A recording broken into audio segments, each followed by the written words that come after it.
좋아요, 구독!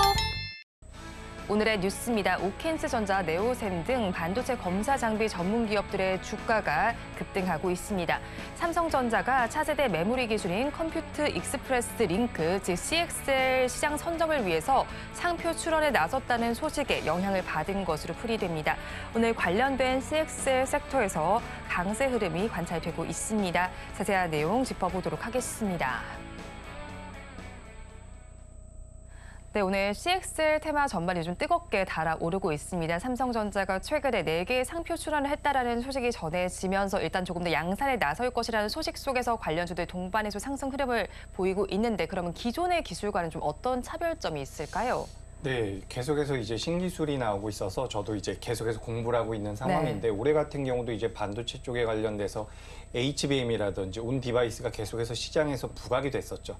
그리고 이제는 CXL까지 부각이 되고 있는 부분인데, 이 CXL 같은 경우는 우리가 전자기기에 들어가는 CPU라든지 GPU라든지 메모리 같은 것들, 그러니까 램 같은 것들이 있는데, 이것들이 이제 각기 다른 규격을 가지고 있다라고 우리가 가정을 한번 해보도록 하겠습니다. 네. 원래 그런 상황이었다라고 해요.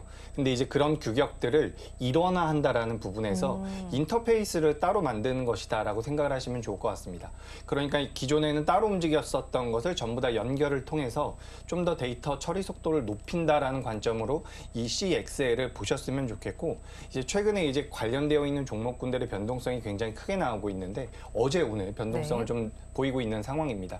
그래서 제가 이제 기업들을 좀 찾아보니까 실제로 CXL과 관련되어 있는 기업들도 있고요. 그리고 CXL이 시장에서 부각이 되면 될수록 같이 움직일 수 있는 섹터군으로는 뭐 DDR5라든지 그와 관련되어 있는 기판 종목들도 최근에는 변동성을 계속해서 보이고 있는 상황입니다. 그래서 이제 이 CXL 같은 경우는 2028년도를 기준으로 해서 약 20조 규모의 시장이 된다라고 하는데, 우리가 이제 2027년도 정도가 되면 D램 시장이 약 170조 정도가 되는 것으로 제가 알고 있어요. 그런 것을 우리가 좀 따져본다라고 한다면 시장 자체가 그렇게 크다라고 보긴 좀 어렵습니다. 다만 이제 시장에서 반도체 쪽에 대한 수급이 계속해서 돌고 있고, 새벽에 마감된 미증시에서 금리 인하에 관련되어 있는 모멘텀이 좀 부각이 되면서 좀 테마성이 좀 강하게 움직이지 않나, 테마성이 좀 더 강하게 부각되지 않나라는 관점으로 보고 있으니까 이 부분 참고하시면 될 것 같습니다. 네, CXL이라는 기술 자체가 일원화를 시키면서 속도를 좀 빠르게 한다라는 데 초점이 맞춰진 것 같습니다. 그럼 이 CXL 테마가 실은 강자로 좀 자리매김할 수 있을지 궁금합니다. 오늘 장에서도 살펴보면 오킨스전자 지금 상한가에 도달해 있는 상태고요. 네오셈의 경우에는 상한가까지 올라갔다가 지금 20%대 강세를 좀 보이고 있습니다. 그 밖에 좀 관련주들 주가 흐름은 어떻게 나타나고 있나요? 네, 지금 말씀하신 기업들도 맞고요. 그리고 이제 주가 흐름 자체는 사실 트레이딩의 영역이라고 저는 생각을 하고 있습니다. 앞서 말씀드렸던 것처럼 실제로 매출이 나오기에는 좀 시간이 걸릴 거라고 보고 있고, 그리고 이 CXL이라는 게 갑자기 새롭게 만들어진 것은 아닙니다. 이제 삼성전자를 비롯해서 인텔이라든지 2019년도부터 어느 정도 내용이 있었던 부분이고, 실제로 지금 이제 사파이어 레피즈라고 하는 서버용 CPU에는 사용이 되고 있는 것으로 파악이 되고 있는데, 이제 이 부분에 대해서 삼성전자에서 좀 더 강하게 드라이브를 걸겠다, 뭐 이 정도의 내용으로 보시면 좋을 것 같습니다. 다만 이제 시장에서 부각이 되고 있는 이 강도 자체는 현재 우리 시장에서 가장 강한 섹터라고도 우리가 생각을 할 수 있는 부분이기 때문에, 오킨스전자라든지 그리고 네오셈 같은 경우도 트레이딩 관점으로는 충분히 접근이 가능하다라고 생각을 하고 있습니다. 그리고 뭐 관련주로서 우리가 좀 따져보자면 엑시쿤이라는 기업도 있고요. 그리고 기판 관련돼서는 코리아 서킷이라는 기업도 변동성을 보이고 있는데, 우리가 이제 공시 기준으로 따져본다라고 한다면 뭐 파두라든지 그리고 퀄리타스 반도체 같은 경우도 엮여 있는 부분이 있습니다. 그러니까 공시, 이 기업들이 지금 운영하고 있는 상황에 대해서 전자공시를 찾아보면 이 기업이 어떤 일을 하고 있는지를 우리가 파악을 할 수가 있는데, 이제 CXL이라는 그 문구 자체가 들어가 있는 기업들을 제가 방금 전에 말씀드렸던 겁니다. 그래서 실제로 이제 CXL과 관련되어 있는 기업들이 있고요. 그리고 CXL이 시장에서 부각되면서 같이 움직일 수 있는, 아까 말씀드렸었던 뭐 DDR5라든지 뭐 기판 관련 기업들이 있다라고 보시면 좋을 것 같습니다. 그래서 일단은 여쭤보셨던 오킨스전자와 네오셈 같은 경우는 오킨스전자 같은 경우는 지금 상한가가 풀리지 않는다라고 한다면 주가 어떻게 보면 대장주의 위치가 바뀔 수도 있다라고 보고 있습니다. 일단은 네오셈이 제2의 한미반도체가 될 수 있다라는 내용이 돌면서 굉장히 강하게 움직였는데 오늘 이제 조금씩 상한가가 깨지는 모습이고 물론 종가 기준으로 올라갈 수도 있지만 만약에 대장주가 바뀐다라고 한다면 오킨스전자를 보시는 게 좀 더 좋을 것 같고요. 만약에 트레이딩 관점으로 접근을 한다라고 한다면 오킨스전자 같은 경우는 현재가 대비해서 약 8%에서 9% 정도대를 손절가 그러니까 6,000원대를 손절가로 잡고서 공략을 해야 된다라는 말씀을 꼭 당부드리고 싶습니다. 제가 그러니까 방송에 나와서 그 LS 머티리얼즈라든지 그리고 에코프로 머티 같은 경우도 매매가 가능합니다라고 말씀을 많이 드려왔습니다. 어쨌든 주가라는 것은 수급의 힘으로 움직이는 경우가 많기 때문에 지금 오킨스전자라든지 네오셈 같은 경우도 트레이딩 관점으로는 추가 상승의 가능성이 있다라는 거죠. 그래서 오킨스전자 같은 경우는 다만 손절가를 6,000원으로 의견을 드리고요. 네오셈 같은 경우는 손절가를 6,200원대로 잡아드리도록 하겠습니다. 그래서 트레이딩 관점으로 보시는 게 좋다. 특히 최근엔 우리나라 시장에서 수급의 힘이 굉장히 강한 상태이기 때문에 사실 앞서 말씀드렸던 것처럼 이 CXL 시장 자체가 그렇게 규모가 커지지 않는다라고 하더라도 시장에서 수급이 일시적으로 몰리게 되면 트레이딩 관점으로는 상승할 가능성이 높기 때문에 이런 관점에서 좀 지켜보셨으면 좋겠고 다만 말씀드렸었던 손절 라인 때는 반드시 지켜주셔야지만 리스크 관리가 될 수 있다는 말씀 드려보도록 하겠습니다. 네, CXL과 관련해서 올랐던 종목 오킨스전자와 네오셈 좀 살펴봤는데 오킨스전자의 경우는 손절 라인 6,000원 그리고 네오셈은 손절 라인을 6,200원 잡아주셨습니다. 그렇다면 이 CXL 관련주 중에서도 지금이라도 저점 매수가 가능한 종목 어떤 것들이 있을까요?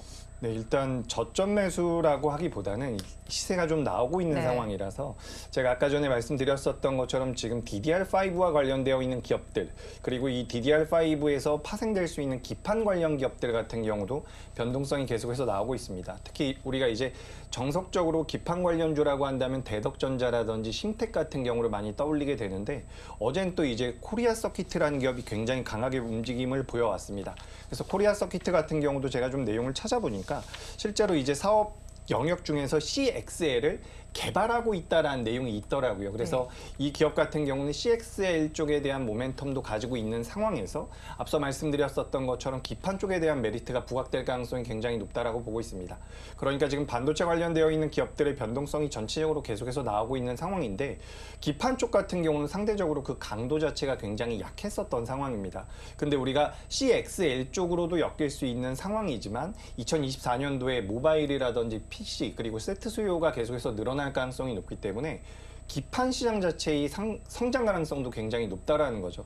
그렇기 때문에 코리아 서키트 같은 경우는 우리가 CXL 쪽으로도 엮을 수가 있지만 그 부분이 아니라고 하더라도 2024년도에는 주가 흐름이 부각될 가능성이 높다라고 보고 있기 때문에 저는 이 코리아 서키트라는 기업을 CXL 플러스 기판 쪽으로 소개를 한번 드려보도록 하겠습니다.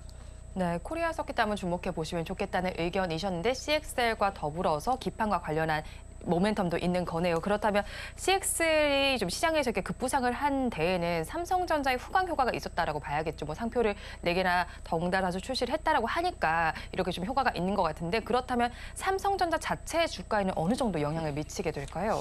영향은 별로 크지 않을 것으로 생각을 하고 있습니다. 다만 오늘 삼성전자가 굉장히 좋은 모습을 보이면서 신고가를 경신을 했었죠. 삼성전자뿐만 아니라 SK하이닉스까지 올라오면서 우리나라 시장에 굉장히 긍정적인 영향을 주고 있는데 일단 음봉이 떨어지고 있어서 좀 안타깝긴 하지만 삼성전자라는 기업 자체에 대해서 간단히 말씀을 드려보자면 실질적으로 지금 반도체 쪽에 대한 매출이 약 55% 정도 나오고 있는 상황입니다. 그 외에는 이제 스마트폰이라든지 다른 쪽에서 나오고 있는 상태이기 때문에 우리가 완전히 이 반도체 쪽으로만 엮을 필요는 없다라고 생각을 하고 있고 방금 말씀드렸었던 이 CXL 같은 경우는 일단은 매출 자체에는 굉장히 미비한 부분이기 때문에 삼성전자가 SK하이닉스를 제치고 엔비디아 쪽에 대한 그 HBM 수주를 따낼 수 있느냐 이 부분이 오히려 더 중요하다라고 저는 생각을 하고 있습니다.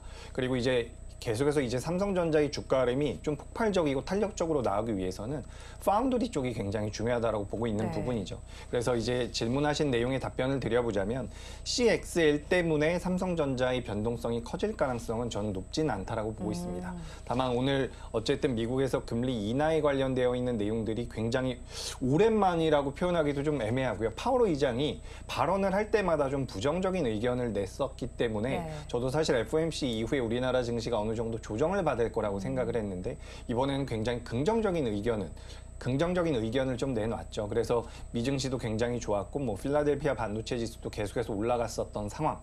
거기에 이제 연달아서 우리나라 삼성전자와 SK하이닉스도 올라갔는데 지금 일단 흐름은 좀 아쉽긴 합니다. 오늘 둘 다 고점을 찍고서 내려오고 있는 모습이라서 좀 아쉽긴 하지만 그래도 이 반도체 쪽에 대한 반도체 같은 경우는 디램과 낸드 플래시가 있는데 네.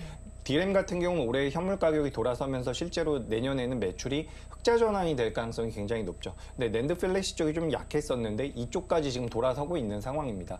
그래서 반도체 업황 같은 경우는 굉장히 좋을 거라고 보고 있어요. 그래서 삼성전자 같은 경우는 CXL에 관련되어 있는 모멘텀이 아니라고 하더라도 2024년도에는 계속해서 좀 지켜봐야 된다라는 관점이고 이게 제가 시청자분들께 조금 말씀드리고 싶은 것은 최근 이제 반도체 관련되어 있는 내용들이 굉장히 빠르게 돌고 있습니다. AI 시장이 성장하면서 그와 관련돼서 HBM 쪽이 움직였고요. 그 다음에는 그 HBM이 좀 더 소형화된다라고 해서 개인 기기로 들어온다라고 해서 온디바이스 쪽이 움직였습니다. 그리고 이번에 CXL 쪽이 움직이고 있는데 이 CXL 쪽 같은 경우는 앞서 말씀드렸었던 HBM이나 온디바이스보다는 좀 더 소형화라기보다는 좀 더 테마성이 강하다라고 보고 있으니까 네. 이 CXL로 인해서 삼성전자가 움직인다라고 보긴 조금 어렵다라는 거죠. 다만 삼성전자에 대해서 여쭤보신다라고 한다면 저는 2024년도 내내 부각이 될 가능성이 높은 기업이라고 보고 있으니까 시청자분들께서도 좀 관심 있게 보시면 도움이 될 것 같습니다. 네, CXL과 좀 별개로도 삼성전자의 흐름 한번 살펴보실 필요가 있어 보입니다. 그럼 오늘 CXL 좀 전반적으로 좀 다뤄봤는데 이 탑픽 종목도 이 안에서 가지고 오셨을까요? 네, 제가 지금 정확히 따져보자면 어떻게 보면 CXL과는 관련이 없을 수도 있는데 네. 지금 우리가 이렇게 생각을 해볼 수가 있습니다. 지금 AI 시장이 발전을 하면서 디램에 관련되어 있는 관심도가 높아졌죠. 근데 그 디램을 이렇게 적층해서 쌓아놓는 것이 우리가 HBM이라고 보시면 될 것 같습니다. 근데 이 HBM을 사용하는 데 있어서도 좀 더 효율적으로 사용하기 위해서 이 CXL 쪽이 부각이 되고 있는 건데 결국에는 CXL 같은 경우도 램이 들어간다라는 네. 거죠. 디램이 들어가는 것인데 그 디램 중에서 지금 최신 사양이라고 할 수 있는 것이 DDR5입니다. 그러니까 지금 CXL용 램도 있지만 DDR5에 관련되어 있는 모멘텀도 시장에서 어느 정도는 같이 불고 있다라고 보시면 좋을 것 같아요. 그래서 제가 오늘 탑픽 종목으로 준비한 것은 TLB라고 하는 기업인데요. 이 TLB 같은 경우는 CXL과 지금 당장의 직접적인 연관이 없다라고 하더라도 엮일 가능성은 분명히 있는 부분이고 그리고 조금 더 나아가서 말씀드려보자면 DDR5 쪽과 굉장히 큰 관련이 있는 기업이라고 보시면 좋을 것 같습니다. 그래서 모바일 쪽과 PC 쪽에 대한 수요가 내년에는 굉장히 늘어날 가능성이 네. 높다라고 해요. 굉장히 오랜만에 그 모바일 폰에 대한 수요가 출하량이 실제로 늘어나고 있다라고 하죠. 아무래도 그동안은 휴대폰이 계속해서 정체되어 있었던 모습인데 만약에 내년에 출시될 휴대폰, 스마트폰에 AI 기능이 탑재된다라고 한다면 수요가 생길 가능성이 굉장히 높겠죠. 그래서 실제로 올해 같은 경우도 중국 쪽 기업들의 매출이 늘어나고 있고 출하량이 늘어나고 있는데 내년 같은 경우는 온디바이스 관련된 기업들 그 휴대폰이 출시가 된다라고 한다면 그와 관련된 매출이 늘어날 거고요. 그리고 윈도우 관련돼서도 PC 쪽에 대한 수요를 건드릴 만한 요소들이 굉장히 많습니다. 그렇게 된다라고 한다면 내년에는 램 쪽에 대한 메리트가 굉장히 크게 부각될 가능성이 높아요. 그래서 이제 DDR4에서 DDR5로 넘어가고 있는 과정이라고 보시면 될 것 같은데 계속해서 DDR5에 관련되어 있는 모멘텀이 시장에서 부각이 되고 있지만 아직까지는 전체적으로 DDR4 사용량이 더 많습니다. 근데 2024년도가 되면 이게 이제 추월을 한다라고 하죠. 그래서 네. DDR5 쪽이 올라오게 될 텐데 이 TLB라는 기업 같은 경우는 서버용 DDR5 쪽에서 굉장히 큰 메리트를 가지고 있는 기업이라고 보시면 될 것 같습니다. 그래서 모바일 수요도 좋아지고 PC 수요도 좋아지고 서버 쪽에 대한 메리트도 계속해서 부각될 것이기 때문에 DDR5에 관련되어 있는 기업들에 대한 관심도는 계속해서 필요하다라는 말씀을 드려보도록 하겠습니다. 그리고 또한 네. 그 TLB 같은 경우 기판 쪽에 대한 모멘텀도 계속해서 네. 있어요. 제가 아까 전에 코리아 서킷에 대해서 말씀드렸는데 TLB 같은 경우도 이제 PCB 쪽에 대한 매출이 굉장히 잘 나오고 있는 기업입니다. 그래서 지금 반도체 쪽에 대한 관심도 그리고 반도체 기업들의 그 순환 속도가 굉장히 빠르게 나오고 있는데 아직까지 많이 못 올라온 기업들 중에서 기대 수익률이 높은 기업들이 꽤나 많이 있는 상황입니다. 그래서 저는 TLB 같은 경우는 그 중에 한 기업이라고 생각을 하고 있고요. 탑5와 그리고 기판 쪽에 대한 메리트를 가지고 있는 기업이다. 이렇게 정리를 해보시면 도움이 될 것 같습니다. 네, 그렇다면 저희 가격 전략은 어떻게 잡아갈까요? 예, TLB 같은 경우는 제가 매수가를 한번 보면서 말씀드려보자면 네. 현재 주가가 27,000원, 오늘 윗꼬리가 달리면서 밀려 있는 상황인데 제 생각에는 27,000원 이하에서는 충분히 공략이 가능하다라고 보고 있습니다. 27,000원 이하에서 TLB를 매수하시면 될 것 같고요. 목표가 같은 경우는 올해 이제 7월 달에 고점이 31,000원대인데 31,000원대까지 다이렉트로 올라간다라기보다는 어느 정도 조정 가능성도 있기 때문에 직전 고점 이전에 조정 가능성이 있기 때문에 목표가는 3만 원으로 의견을 드리고요. 만약에 주가가 반대로 움직여서 밀려 내려온다라고 한다면 24,500원대를 손절가로 잡아보도록 하겠습니다. 이 회사 같은 경우는 삼성전자뿐만 아니라 SK하이닉스라든지 마이크론 같은 대표적인 기업들, 반도체 기업들의 납품을 전체적으로 하고 있기 때문에 네. 분명히 알아두셔야 돼요. 올해에 반도체 기업들의 실적이 좋았던 게 아닙니다. 절대로 좋았던 게 아니고 적자가 나왔었던 상황이에요. 그렇기 때문에 2024년도에 흑자 전환이 된다라고 한다면 우리가 소위 말하는 그런 턴어라운드가 진행이 되는 과정이죠. 그렇기 때문에 주가 흐름 같은 경우는 계속해서 긍정적으로 이어질 가능성이 높다라고 보니까 TLB라는 기업 관심 있게 보시면 도움이 될 것 같습니다.